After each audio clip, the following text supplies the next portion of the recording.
letakkan di bawah pencegahan kerana saya melihat kepada kepentingan komunikasi berkesan. Sebab dulu saya sebagai orang lama ni melihat kepada ada satu ketika SPRM ni dikatakan sebagai wayang bisu. Berbunyi. Yang kedua, itu beritahu satu. Itu saya nak beritahu satu lah. Saya tengok ni bukan wayang bisu ni, apa kabinet ni. Kita nak cakap pasal saya tengok Cina ni. Kat mana? Cina ni dia cukup bangun hari tu hari kan. Nama apa tu? Kalau Islam tak apa, nama apa? Bador. Hamid Bador.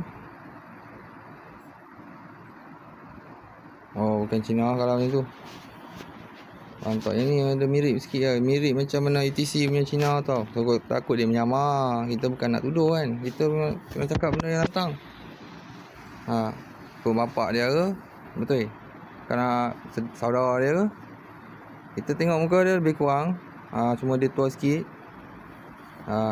Ini mesti dia punya ayah ke ni. Ini yang sangkut itu hari ni pasal isu Jack Ma ni. Ini aku saja biar tu. Aku takut ke. Aku nak tengok kau main dulu, main device dulu. Lekat dulu Google Play dengan Play Store bagi lekat dulu, bagi banyak sikit. Lepas tu sekarang dah lekat kan. Lekat kita nak kira berapa. Nak tengok berapa kau buat. Tu yang cakap itu hari sikit saja. Dah sudah bayar sama you. Tak bayar lagi. Hutang aku berapa? Cina. Hutang aku bukan sikit tau. Banyak tau. Hang pun polis sama. Hang perkauman polis aku takut kan. Masuk Islam dah. Masuk Islam tak apa. Nama Amir kan. Dulu bukan Cina ni. Tu lah. Masa kita tak cam. Tak tahu apa cam. Ni macam belakang rumah ni. Kalau belakang rumah saya nama Amir ke. Sebab saya tengok ni. Tak cakap. Tengok dah sambil kita record dah. Isi content dah. Kita nak tahu macam mana cara bersuara telefon ni. Nanti orang cakap bersuara pun tak dekat telefon. Itu tak sekolah lah nama dia. Communicating dia tak betul. Communication dia.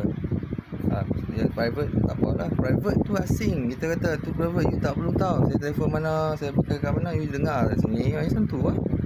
Takkan saya nak cerita kot dekat private apa yang saya nak cerita kat awak.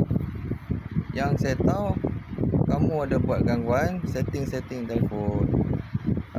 Satu setting telefon orang, lock, lepas tu masuk JavaScript pun tak boleh buka, lock.